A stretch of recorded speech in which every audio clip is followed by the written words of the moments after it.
if you're an attorney, if you're a CPA, for example, if you're a teacher, if you're a chef, you already are an expert in the field. See how you can start making content so people can maybe learn about your field. So that's step one. Find that out, whatever niche it is, stick to it. And then you got to be consistent. I know it's very cliche, but it's truly, for me, I was posting roughly 4 to 5 a week on Instagram, on Facebook, and on TikTok. Whenever a video goes viral, it's not that your audience saw it, it's a lot of new people that saw it. So sometimes you're like, I don't want to, bombard my audience. No, a lot of new people are watching you and seeing you. You're growing. Try to find inspiration from someone you want to look up to. See how you can do the same or something similar, but make it better. Put it your own twist, because everyone's unique and different. They have their own style. So I think that's the best thing I would say for someone that's wanting to become a creator.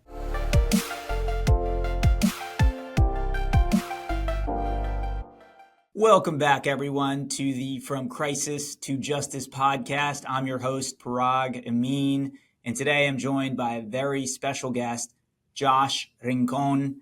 Josh empowers individuals to build generational wealth through financial literacy as the program director for Avance Latino. He leads initiatives that uplift communities and promote financial education for secure financial futures.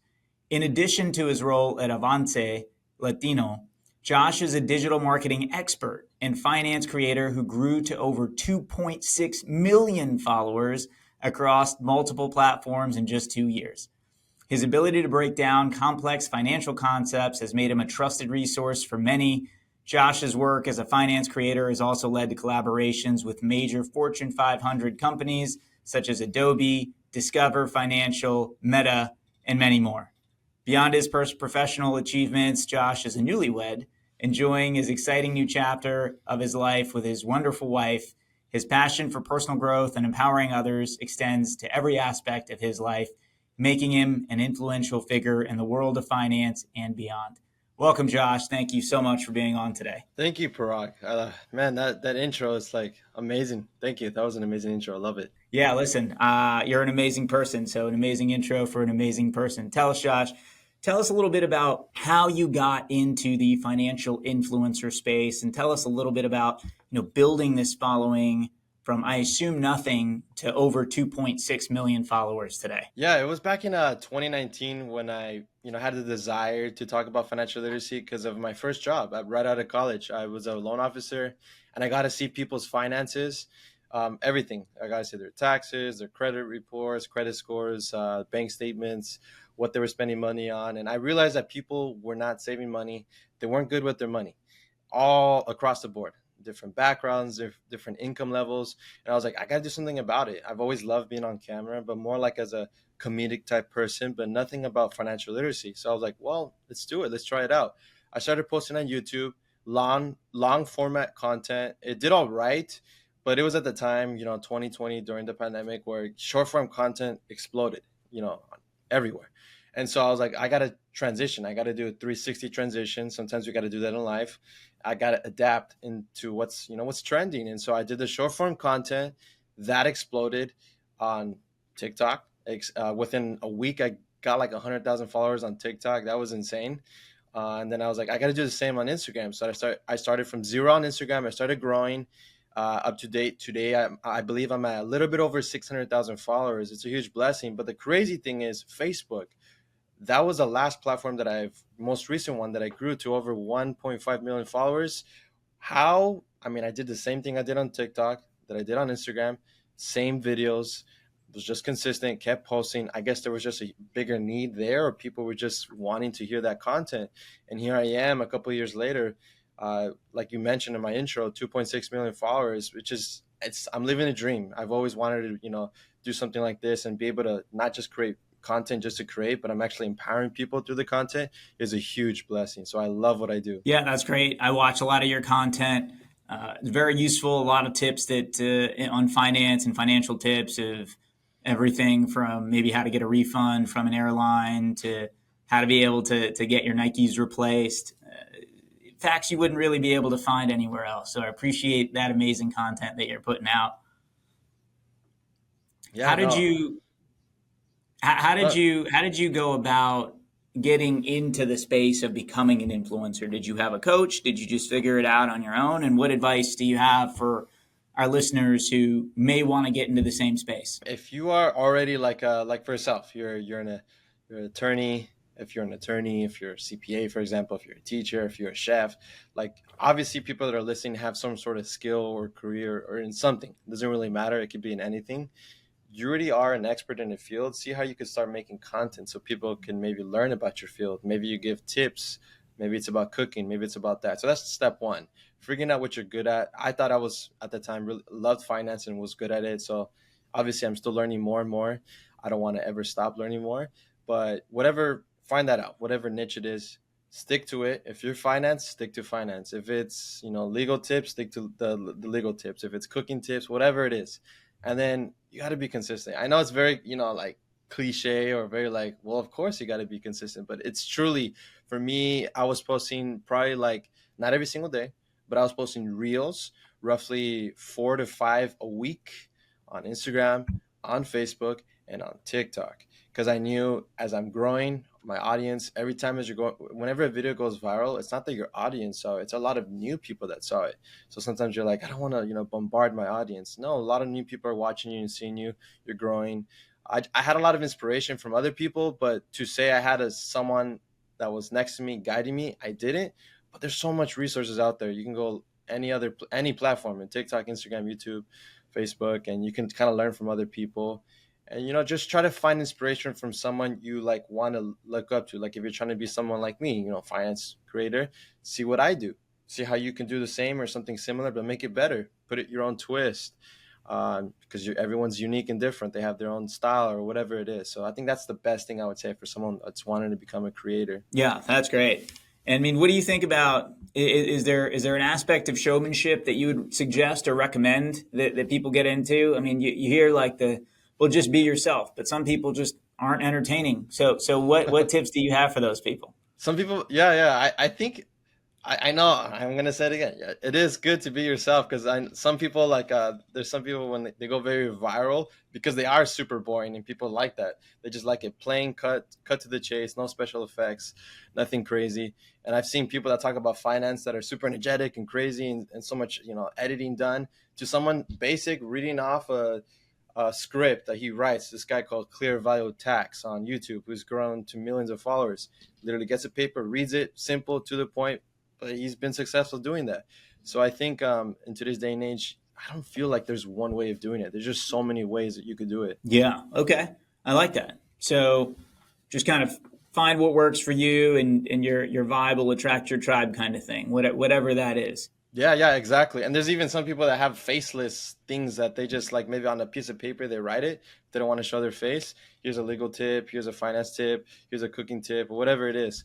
And so there's some people that do it without even showing their face. So Yeah. Wow. Okay. And so, in terms of financial advice for you, is that like growing up in your household, were you given a lot of financial tips? What was money like in your household, and the mindset around it and the teachings around it? yeah, that's a good question. Because I mean, a lot of us don't grow up, with anyone guiding us financially. School doesn't teach it. And so, both my parents are immigrants from Mexico. They came at a young age. They were able to, learn the language, be able to finally be able to grow their wealth after so many years of struggling, raising the kids. But one thing that I really learned from my parents is the power of saving.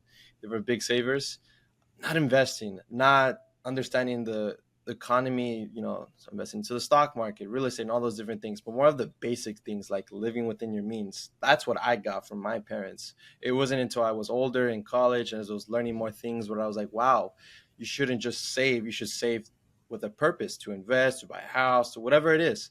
And that was the biggest thing from my parents. They taught me about budgeting, like spend less than you make, but there's so much more than that, right? Especially if you want to build wealth. So I had no one.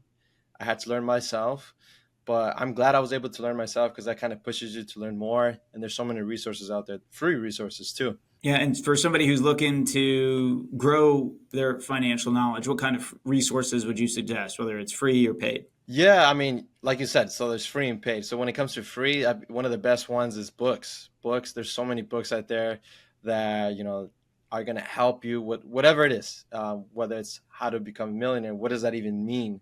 What does that look like, a millionaire net worth, to There's courses out there from, very reliable, credible people.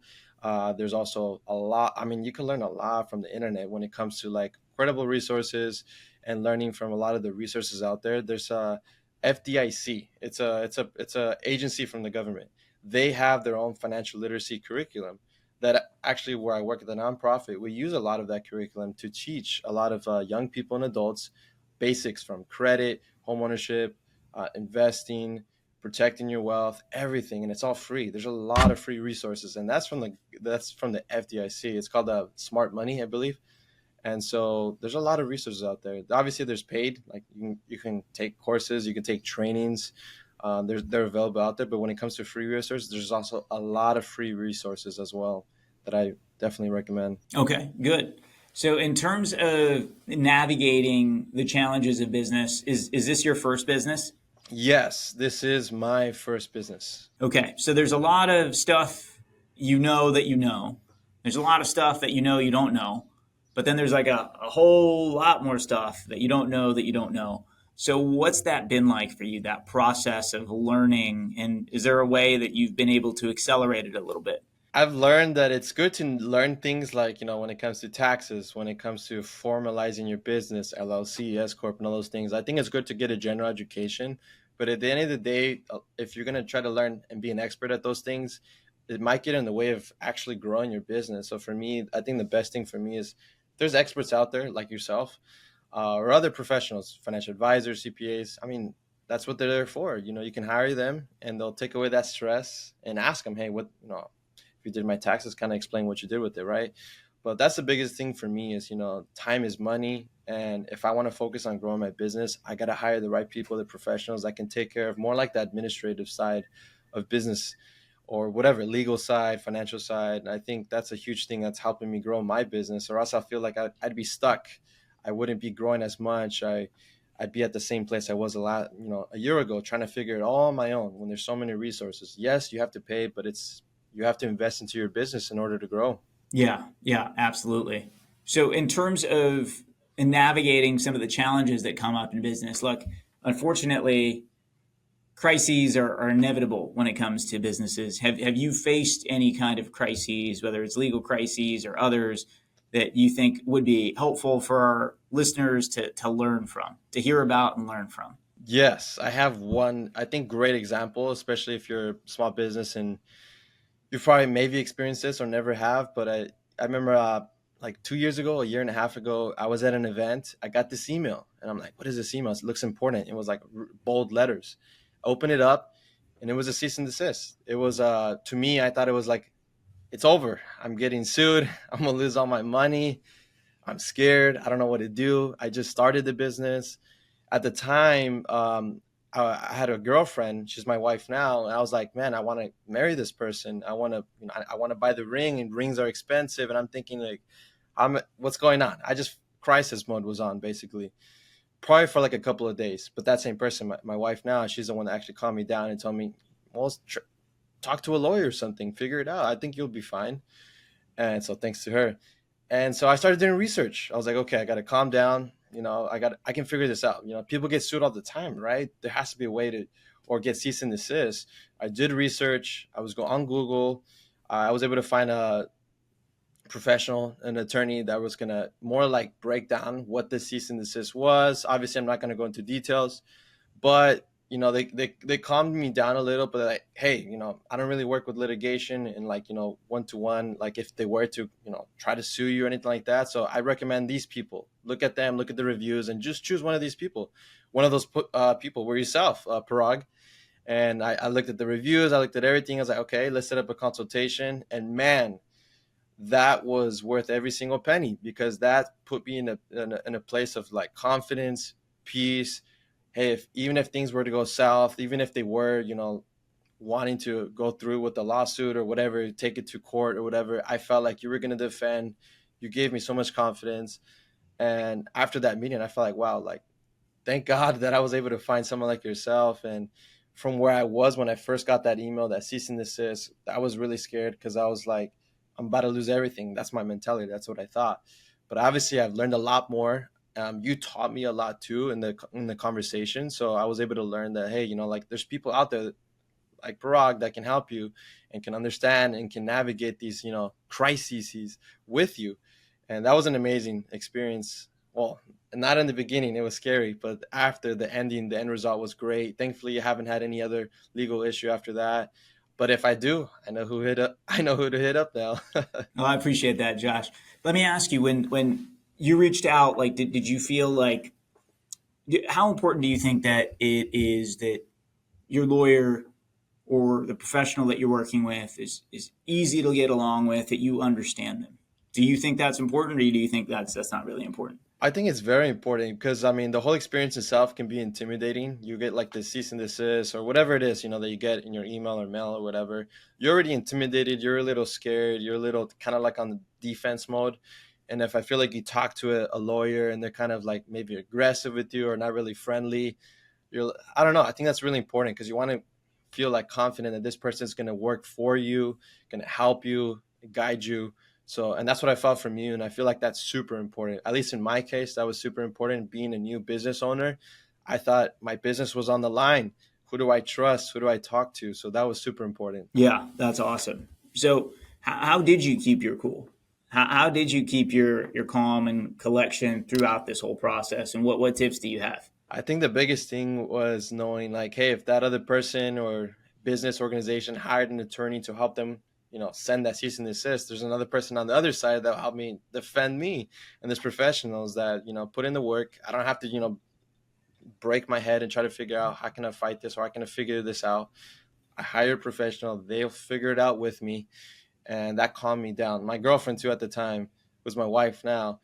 She calmed me down a lot too because I was just worried, being that provider mentality. I was like, man, like I've saved up all this money, thinking I was gonna, put it towards a wedding, our savings, eventually get a house and all those things. And I was like, it's all gonna disappear because of this situation. And so I just try to go back and think of all the good things, have a mindset of it's all gonna be okay. It's nothing to worry about, especially after I had that conversation with you.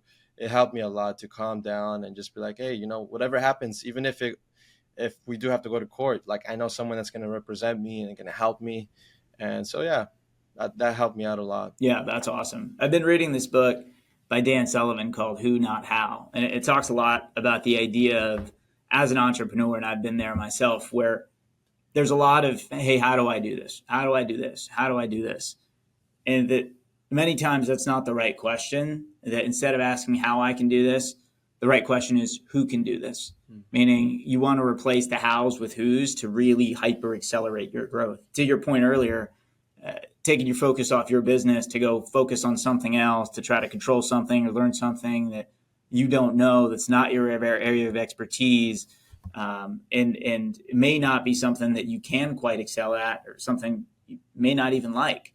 So instead of taking your focus off your main thing, you're distracted by something that's not your main thing, and instead letting the who, for whom that is their main thing, whatever problem you're trying to solve, find the person for whom that is their main thing. That is what they do to be able to hyper accelerate your growth. What do you think about that? Do you agree with that or disagree with that? 1,000%. I think hiring those people to help you to focus on those issues that you're not an expert at is going to help you. I've experienced it myself, so I don't just agree with it, but I'm a living, testimony of that. That yeah, by not focusing on those things, it's going to help you grow. And for me, I create content on. That's my business. I create content. I work with different brands. Eventually, I want to have different services that I provide my audience. But for me to focus on my creativity side of creating content, making sure it's content that's good and relevant for my audience, and it's I can continue growing. If I have to focus on those things, I'm not going to be as creative. I'm not going to be pushing out content like I have been. So it's super important. Yeah, absolutely. So for our entrepreneur and business owner listeners, what is some advice you have as they're going through their entrepreneurial journey? Like what's, if you could give one piece of advice, what would that piece of advice be? Oh man, there's so much things I could say. Excuse me. There's so much things I could say. if I can say one thing that can give someone advice, I think zoom out. I think that's the biggest thing when it comes to you're going through an issue, or maybe even you're going through a good time. So this applies to everything you're experiencing, good time, bad time. Zoom out. You don't want to get too comfortable where you're like, everything's great. I got my first $10,000 a month or whatever. You zoom out. The last 6 months was really bad. You were losing money, or vice versa. Man, I'm not making any money yet. My business is not growing. Zoom out. You just started. Give it some time. You're gonna get there. I think that's the biggest thing for me is I'm growing my business. It's over a year now. Yeah, I love that. I gotta zoom out I love and that. see. And it helps me out so much with so many things that come up that I gotta just zoom out, zoom out. I apply to everything in my life, but when it comes to business, zoom out. If it's a dark day, better days are coming. If it's a good day, hey, prepare yourself. Put a little bit of money aside. If it was a great month, there might be a month where it's a little slow or whatever it is, right? So I think zooming out is super important. Yeah, I love that. Is that something you came up with, or did somebody tell you that? And if somebody told you that, who told you that? No, I mean, I think the biggest thing I learned that from is when it comes to the stock market. I think when people think about investing, they think about the next couple of days. Oh, the stock went down or went up. And I apply it in the same way. When you zoom out, when you look at the overall stock or the stock market overall, you see that it's been overall going up. Yeah, there's some dips in between. And that's how I apply it. That when you zoom out, like for example, at a stock or something like that, or even the value of a house, over time it went up. So you got to zoom out. So that's how I connected it for my business. Yeah, that's great. That's great. Josh, if our listeners want to be able to find you, what are your handles on TikTok? If TikTok's still going to be around in a few months, where can they find you? Instagram, LinkedIn, Facebook, whatever other mediums Yeah, you're yeah, on. of course. So I keep it simple. My handle is Josh Rincon. Like my last name is Rincon, but add one more N. So Josh Rincon across the board. Facebook, Instagram, TikTok, like you said, if it's still here. And yeah, that's how you guys can find me. And That's if you want to great. follow me or whatever, but yeah, that's where I'm at across the board. So thank you. Okay, yeah. And do you have a website? I do not have a website. I don't have a website, but it's just mostly social media. If you want to check out what I'm doing through the nonprofit, the work that we're doing, because we work with a lot of schools, a lot of high schools, middle schools, elementary schools, or we teach financial literacy. If you want to know that side of my life, it's avancelatino.org or .com. Avancelatino.org or .com. And that's where we teach financial education. Or if you want to collab with us or work with us, maybe you represent a school or something, that's another way too. But yeah, thank you. And Avance, is that AVANCE Latino, Yes. LATINO? Yes. My bad. I totally forgot that. Yeah, that's a Spanish word. Yeah, Avance Latino, AVANCE Latino.org or .com, whichever works. Yeah, appreciate it. Perfect. Awesome, guys. Check him out. Josh is doing big things. We very much appreciate all the advice and support you're giving everybody to help them on their path towards financial freedom, Josh. And as always, I appreciate all you listeners joining in for From Crisis to Justice. We're going to keep bringing you new episodes to help you and your business thrive in any environment. Like and subscribe so you get new content notifications as soon as they're out. Thanks, everybody.